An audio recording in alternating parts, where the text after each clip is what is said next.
Assalamualaikum warahmatullahi wabarakatuh. Saudara-saudaraku, ini saya masih di Sanggrahan di tepi sawah. Suasananya selir, menengge, agak sedikit mendung-mendung gitu. Tapi memang ini baru dinanti hujan.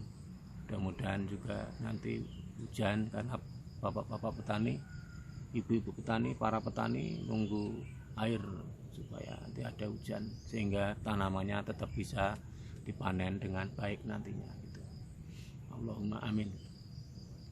Nah, saudaraku, saya punya kisah menarik dalam dunia pewayangan, yaitu perangnya Raden Gatotkaca dengan Prabu Kala Pracono dan Patih Kala Sekipu. Jadi Prabu Kala Pracono ini raja buta, raja raksasa. Jadi Prabu buta gitu. Nek cara wayang kan buta. Lagi nek Jawa buta, nek di Indonesia nya buta, nek Prabu buta berarti Prabu buta, bukan. Itu artinya raja raksasa yang bernama Kala Pracono. Punya patih namanya Kala Sekipu. Dalam cerita pewayangan itu Sakti Mandraguna. Yes. Pokoknya Sakti Mandraguna datan tedas tapak palining pandi sisaning gurindo tabeting kikir. Yes. Nek apa jenenge buta kuwi nek korok-korok kuping nganggo linggis jare Narta Sabdo. Oh, gluduk ini. Nah, ngerusak kayangan karena ingin melamar Dewi Surobo dan tidak diperbolehkan. Terus ngamuk neng kayangan itu, kayangan Suralaya jadi bosah baseh, ora karu-karuan, wis pokoknya rusak total gitu ya. Rusak total. Nah, terus mencari gimana ini rusak, harus cari jago, maka dicarikan oleh Narada itu, dibawakan seorang bayi, seorang kok bayi ya, sebocah bayi apa ya, ya pokoknya bayi ya. Nah, bayi yang kemudian dinamai Tetuko. Nah, Tetuko itu kemudian dicemplungke neng kawah Candradimukha, di nek cara didus nganggo banyu gege, itu kemudian besar, jadi besar. Jenenge neng nggon wayang nek ngenteni kesuwen rak ya didus nganggo banyu gege terus iso gede gitu. Diperangke Kala Sekipu. Gatotkaca kalah. Oh, sakti kok. Gatotkaca itu kalah. Kemudian oleh Narada dimasukkan lagi ke kawah Candradimukha. Wes nang kono, wis sing tungku pembakaran namanya kawah Candradimukha. Bocah kok dibakar ya.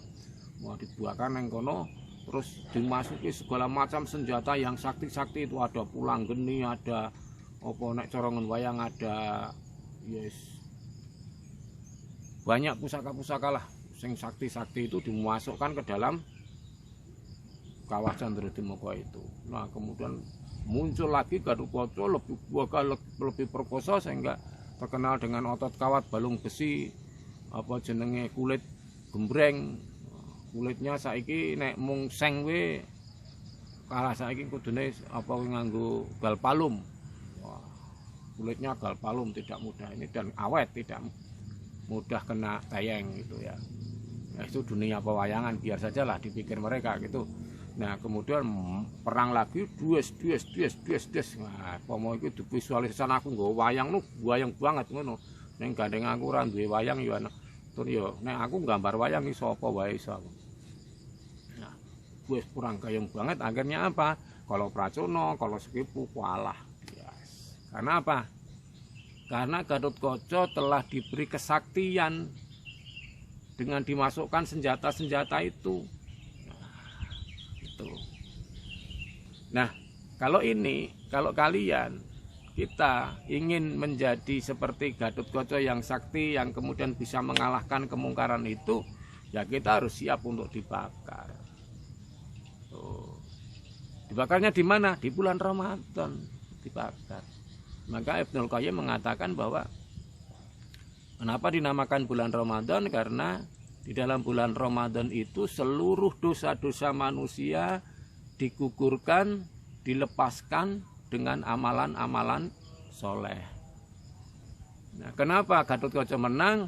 Ya, karena dosa-dosanya sudah dihilangkan, kemudian ditambahkan kesaktian-kesaktian itu.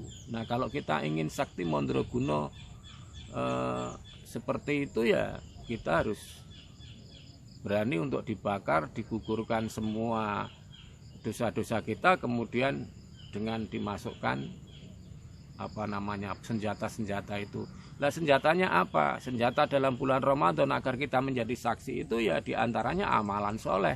Amalan soleh itu apa? Puasa, ada sholat malam yang disebut dengan tarawih, kemudian ada tadarus, kemudian ada berdoa, ada berdoa dan zikir, kemudian ada juga sedekah, dan ada amalan-amalan yang lain yang nanti bisa menjadikan kita itu nanti sakti, ya. Setelah kita selesai dibakar dalam bulan Ramadan itu, maka kemudian masuklah kepada bulan Syawal, artinya peningkatan. Jadi kalau nanti pada bulan Syawal tidak ada peningkatan, maka pembakaran dan proses terjadinya pensaktian kita gagal. Nah, jadi kalau kita sudah dimasuki amalan-amalan soleh, insya Allah kita akan menjadi tajam, hati kita tajam, pikiran kita tajam, rasa kita tajam. Pikiran kita tajam, banyak ilmu kita, hati kita, kekuatan keimanan kita, rasa kita, empati kepada sesama akan lebih tinggi. Seperti hanya kalau Pak Tani mopok galengan nganggo pacul, pacule ketul. Wah, itu rekoso ya ta? Wis buat cros ngono, buabit ke ora iso lepas, nglarake wawak, ngantek mentang manting ora lepas-lepas. Wah, buanyi akhirnya didiak lagi iso melorot. Ya, ndute gitu.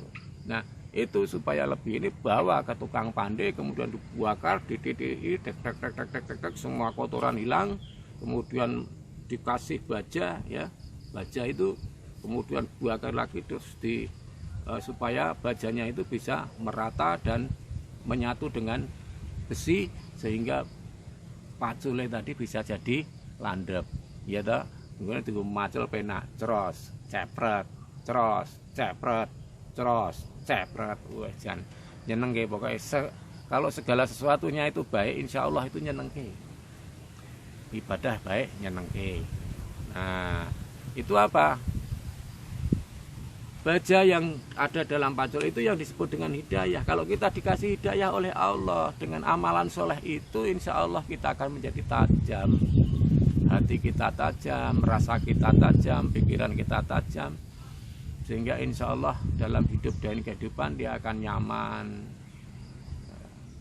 nyaman, enak. Kalau orang yang semuanya menjadi tajam itu ekspresi dalam kehidupannya pun baik, ngomongnya baik, tingkah lakunya baik, ya. Itu sedikit tentang Kala Pracono, ya.